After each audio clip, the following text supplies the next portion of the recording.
할머니, 입에서 냄새가 너무 심해요. 좀 멀리 앉아주실래요? 65세 김옥분 할머니는 평소 가장 예뻐해 주던 손녀 지혜의 이 한마디에 마음이 무너져 내렸습니다. 내가 정말 늙어서 이렇게 된 걸까? 그날 밤 화장실에서 거울을 보며 입을 벌려보니 혀에는 누렇고 하얀 백태가 두껍게 끼어 있었고 자신도 느낄 수 있을 만큼 심한 냄새가 났어요. 평생 하루도 빠짐없이 양치질을 했는데 왜 이런 일이 생겼을까요? 혹시 여러분도 비슷한 고민 있으시죠? 안녕하세요. 저는 30년간 한의학 임상 현장에서 수천 명의 환자분들과 함께 해온 한의사 정명수입니다. 오늘은 50대 이상 분들이 가장 속 깊이 고민하시지만 차마 말하기 어려운 입냄새와 혀, 백태를 완전히 해결할 수 있는 놀라운 비법을 알려드리려고 해요. 지금부터 말씀드릴 세 가지 방법은 집에 있는 평범한 재료들로 오늘부터 시작할 수 있고 단 3일 만에 입안이 개운해지는 걸 느끼실 수 있는 방법들입니다. 먼저 여러분께 꼭 알려드리고 싶은 건 입냄새는 절대로 나이 때문에 어쩔 수 없이 생기는 자연스러운 현상이 아니라는 거예요. 분명한 원인이 있고 그 원인만 정확히 해결하면 언제든 상쾌한 입냄새를 되찾을 수 있어요. 입냄새의 가장 큰 범인은 바로 입속 세균들이에요. 특히 우리가 평소 잘 관리하지 않는 혀, 뒷부분에 수억 마리의 세균들이 집을 짓고 살면서 황화물이라는 고약한 냄새 물질을 만들어내거든요. 두 번째 원인은 침이 부족해지는 거예요. 50대가 넘으면서 자연스럽게 침 분비량이 줄어들고 특히 혈압약, 당뇨약, 항우울제 같은 약을 드시는 분들은 더욱 심해질 수 있어요. 세 번째는 위산 역류인데 불규칙한 식사나 과식, 늦은 밤 야식 습관이 위산을 식도로 역류시켜서 입에서 시큼하고 쓴 냄새가 나게 만들죠. 네 번째는 코막힘으로 인한 입호흡이에요. 비염이나 축농증이 있으면 코로 숨쉬기 어려워서 입으로 숨을 쉬게 되는데 그러면 입안이 더욱 건조해져서 세균들의 천국이 되거든요. 마지막으로 혀에 끼는 백태인데 이건 죽은 세포들과 음식, 찌꺼기, 세균들이 뭉쳐서 만들어진 것으로 입냄새의 직접적인 주범이에요. 많은 분들이 칫솔로 혀를 세게 문지르시는데 이건 오히려 혀에 상처를 내서 세균 감염을 더 심하게 만들 수 있답니다. 제가 지난달에 만난 박철진 어르신 이야기를 들려드릴게요. 71세인 박 어르신은 선생님, 평생 담배도 안 피우고 술도 거의 안 마셨는데 왜 입에서 이런 냄새가 날까요? 요즘엔 부인도 옆에 오기 싫어해서 정말 서러워요. 라고 하시더라고요. 어르신의 혀를 보니 정말 누런 백태가 두껍게 끼어 있었고 위산 역류 증상까지 함께 있으셨어요. 그런데 오늘 제가 알려드릴 방법을 딱 2주간만 실천하신 후에 아이고, 선생님, 이제 부인이 뽀뽀도 해달라고 해요. 정말 기적 같아요. 라고 하시며 눈물까지 글썽이시더라고요. 그럼 지금부터 첫 번째 기적의 비법인 생강 한 방울의 마법을 알려드릴게요. 생강에는 진저롤이라는 천연 항균 성분과 강력한 항염작용이 들어있어서 입속의 나쁜 세균들을 깨끗하게 제거해 주거든요. 사용법은 정말 간단해요. 신선한 생강을 깨끗이 씻은 후 강판에 갈아서 즙을 내세요. 그 다음 평소 쓰시던 치약 위에 생강즙을 딱 한 방울만 떨어뜨리고 평상시처럼 양치하시면 돼요. 또 다른 방법은 생강 한 조각을 물 500ml에 넣고 10분간 끓인 후 식혀서 입을 헹구시는 거예요. 이 생강물은 냉장고에 보관하시면 2주까지도 신선하게 쓸 수 있답니다. 그런데 여기서 정말 중요한 주의사항이 있어요. 절대로 곰팡이가 조금이라도 핀 생강은 사용하시면 안 됩니다. 곰팡이 핀 생강에는 아플라톡신이라는 치명적인 독소가 들어있어서 간에 심각한 손상을 줄 수 있거든요. 곰팡이 부분만 도려내면 된다고 생각하시는 분들 많은데 곰팡이는 눈에 보이지 않는 균사까지 뿌리를 내리기 때문에 조금이라도 의심스러우면 아까워하지 마시고 통째로 버리셔야 해요. 반드시 신선하고 단단한 생강만 사용하세요. 두 번째 놀라운 비법은 토종꿀의 기적이에요.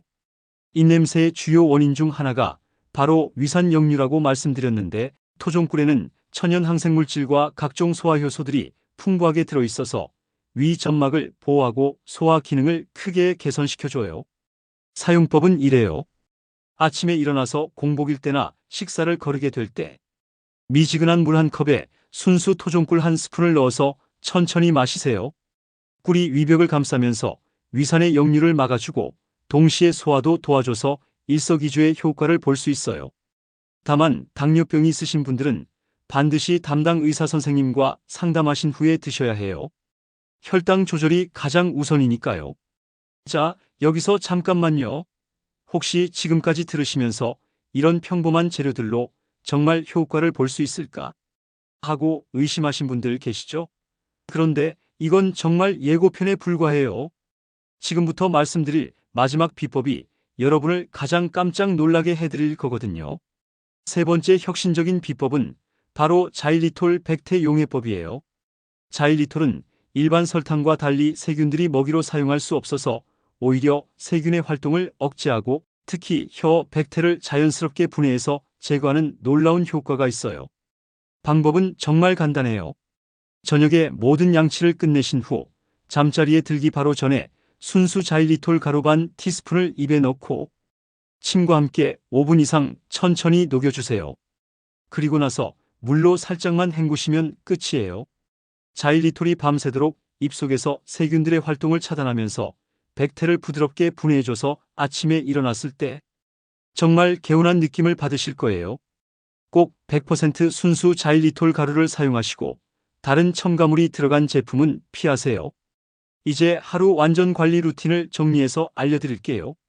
아침에 일어나시자마자 생강물로 30초간 각을 하세요.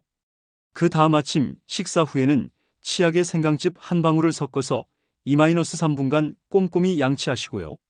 점심 식사 후에는 다시 생강물로 입을 깔끔하게 헹구시면 되고 저녁에는 평상시처럼 양치를 마친 후 자일리톨 가루를 5분간 천천히 녹이는 것으로 하루를 마무리하시면 됩니다. 정말 간단하죠? 이 루틴을 꾸준히 지키시면 3일째부터 입안의 상쾌함을 느끼기 시작하실 거고 일주일이면 혀 백태가 눈에 띄게 줄어들 것이며 2주면 가족들이 먼저 입냄새가 없어졌네 라고 놀라실 거예요. 제가 최근에 치료한 환자분 중에 이순자 할머니라는 분이 계셨어요. 68세인 이 할머니는 위산 역류와 심한 백태 때문에 선생님, 손자들이 할머니 입에서 냄새 난다고 해서 뽀뽀도 못 해줘요. 너무 속상해서 잠도 안 와요라고 하시더라고요.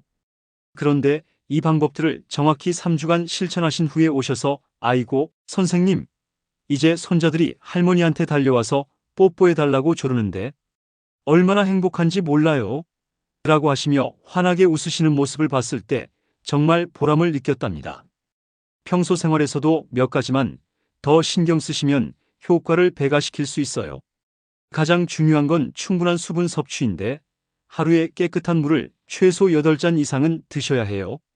특히 아침에 일어나자마자 미지근한 물 한 잔, 각 식사 30분 전에 한 잔씩 이렇게 드시면 자연스럽게 필요한 수분을 채울 수 있어요. 음식도 중요한데 견과류나 시금치 같은 녹색 채소에는 마그네슘이 풍부하고 우유나 요구르트에는 칼슘이, 바나나나 토마토에는 칼륨이 많아서 구강 건강에 큰 도움이 돼요. 반대로 마늘이나 양파는 황화합물 때문에 냄새를 더 심하게 만들 수 있고 술이나 담배는 구강을 극도로 건조하게 만들어서 가능하면 피하시는 게 좋아요. 가벼운 운동도 정말 중요해요. 하루 30분 정도 동네 한 바퀴 산책하시거나 집에서 간단한 스트레칭만 해도 혈액순환이 좋아져서 구강 건강이 크게 개선돼요. 운동을 하시면 침 분비도 늘어나고 스트레스도 풀리니까 일석삼조죠. 스트레스 관리도 빼놓을 수 없어요. 스트레스를 받으면 침 분비가 현저히 줄어들어서 입냄새가 더욱 심해지거든요. 좋아하는 드라마 보시거나 친구들과 수다 떨며 웃는 시간을 많이 가지세요. 웃음이야말로 세상에서 가장 좋은 약이잖아요. 잠자리 습관도 중요한데 저녁 식사는 잠들기 최소 3시간 전에는 마치시고 과식은 절대 금물이에요. 잠들 때는 옆으로 누워서 주무시면 위산 역류를 효과적으로 막을 수 있어요. 침실 습도도 50에서 60% 정도로 유지하시면 밤사이 입안이 마르는 걸 예방할 수 있답니다. 하지만 이런 모든 노력에도 불구하고 입냄새가 전혀 개선되지 않거나 입안에 지속적인 통증이 있거나 혀나 잇몸에 상처나 궤양이 생긴다면 반드시 병원에 가보셔야 해요. 또한 음식을 삼키기 어렵거나 이유 없이 체중이 계속 줄어든다면 다른 심각한 질환의 신호일 수 있으니까 꼭 정밀 검사를 받아보세요. 여러분, 입냄새는 단순한 개인 위생의 문제가 아니라 우리 몸 전체의 건강 상태를 보여주는 중요한 지표예요. 하지만 절대 절망하지 마세요. 오늘 제가 알려드린 생강의 항균력, 토종꿀의 치유력, 자일리톨의 정화력, 이 세 가지 자연의 선물만 올바르게 활용하시면 반드시 해결할 수 있어요. 가장 중요한 건 중도에 포기하지 않고 꾸준히 실천하시는 거예요. 처음 며칠은 번거로울 수도 있지만 일주일만 지나면 자연스러운 습관이 되고 2주 후에는 거울 속 자신의 환한 미소를 보며 정말 뿌듯해 하실 거예요. 오늘 제가 정성껏 준비한 이 귀중한 정보들, 정말 돈 한 푼 들지 않으면서도 여러분의 삶을 완전히 바꿀 수 있는 보물 같은 선물이에요. 이런 소중한 정보야말로 사랑하는 가족과 친구분들에게 나누어 드릴 수 있는 가장 의미 있고 값진 선물이 아닐까요? 지금 당장 카톡 단톡방에 이 영상을 공유해 주세요. 그리고 이렇게 나누어 주시면 저도 앞으로 여러분의 건강과 행복을 위한 더 좋은 정보들을 가장 먼저 전해드릴 수 있답니다. 정말 도움이 되셨다면 댓글로 잘 봤습니다라고 따뜻한 한마디만 남겨주세요.